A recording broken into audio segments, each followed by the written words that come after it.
not just a final wager, but a penultimate wager. I've paused it as Donna has found the Daily Double under the last $2,000 clue. Unfortunately, she forgot old, rough, and ready, but she's got the chance to take the lead here, and that's exactly what I would suggest she do.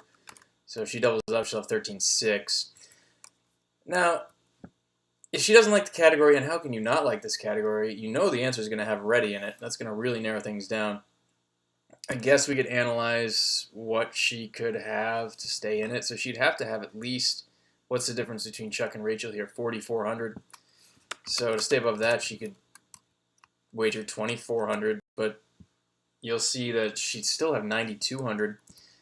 Chuck'd still be crushing her.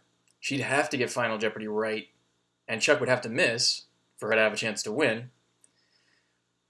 She's going to have to get Final Jeopardy right either way, so the only right play here is to go for at least 66.01, take the lead from Chuck, and hope you get it right here, and hope you get the next clue right. She has to get both right, essentially.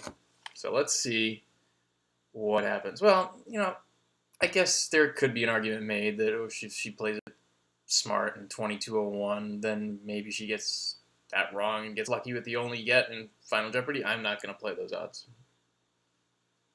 Enough money to take the lead away from Chuck. This will be the last clue.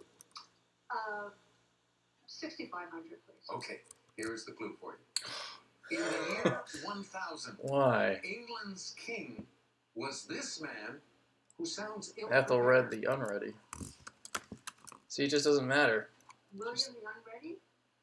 No, it was Ethelred the Unready. So you dropped to $300, but that's all right. You're still around for Final Jeopardy, and today we feature this category, historic documents. Let's see how well we're doing with that. So, I guess it didn't matter there, but that just was not a good wager at all, because she would have been in second place. I guess it would have put her in position to maybe eke out a win if Chuck misses, but I don't get it.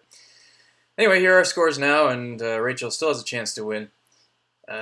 Alex pointed out that this is our second bow tie player of the week, and maybe you notice that both players on the ends had tattoos. Chuck, in fact, I think had sleeves on both of his arms, at least his forearms, because he had his shirt sleeves rolled up a little bit. So if Rachel doubles up, she's going to have... Wait, do I stand correct on this math? Yeah, I think I do, actually. It's not a crush situation. So that's what I get for, well... See, I can't even do math right now. 4,600 if he's wrong, he's have 8,800. So now Rachel is in a interesting situation. Does she stay small, which most players should, because almost always the player in the lead goes for broke here.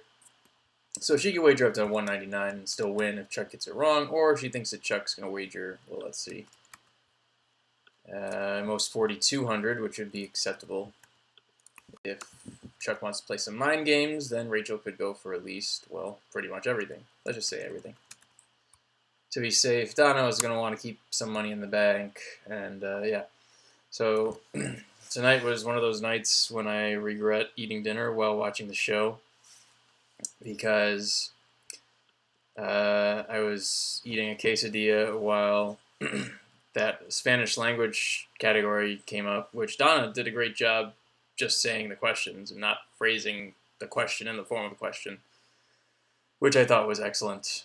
But I figured out what the wall question was asking, but I only figured out what it was really asking the same moment that Donna had, and it was while I had taken a big bite of some steak. So maybe I'll heed my own advice one day. I'm getting ready for these stupid attack ads to disappear.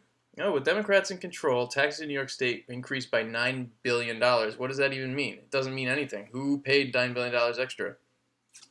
Maybe corporations paid $9 billion extra. Maybe individuals paid $9 billion extra. Maybe it just came out of thin air. It means nothing. It's made to invoke fear. But if you're watching this show, you probably already know that those commercials are a bunch of crap. This Sunday is the New York City Marathon. I'm very excited for it. I got a lot of friends running, and it's also the...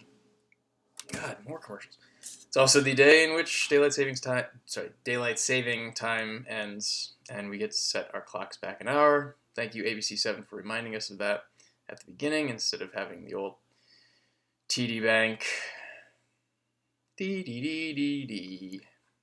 R.I.P. that. I have some more to say, but it looks like it's time to play. Documents in our final today, and players, here's your clue.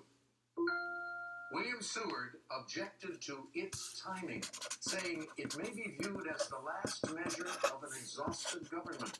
30 seconds. Good luck.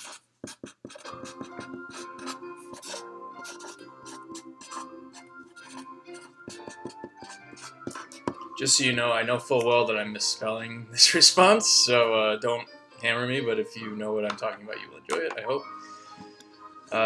What else did I want to say? That carbon dioxide clue took way too long, and that's one of the reasons we didn't see all the clues in the first round. Don't make the clue longer than it needs to be. I don't care how a catalytic converter works. Over the years, I've discovered that Jeopardy players are usually good dealing with U.S. history. Let's see if I'm correct. Donna, did you come up with the right response to our clue? You wrote down what was the Emancipation Proclamation, and you are correct. It's too bad you only have $300, but you remain at 300. Let's go to Rachel Hopkins now, our young champion. Did she come up with the correct response? Also, she did.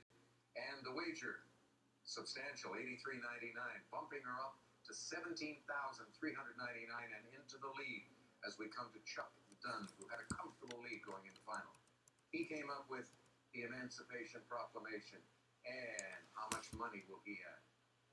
Whoa. Good wager. Like I was, I posted on my Facebook page earlier this week, there was a news article about Chuck's appearance on the show, and I figured that a math professor in a bow tie was a dangerous combination. I bet you all know what my misspelling was.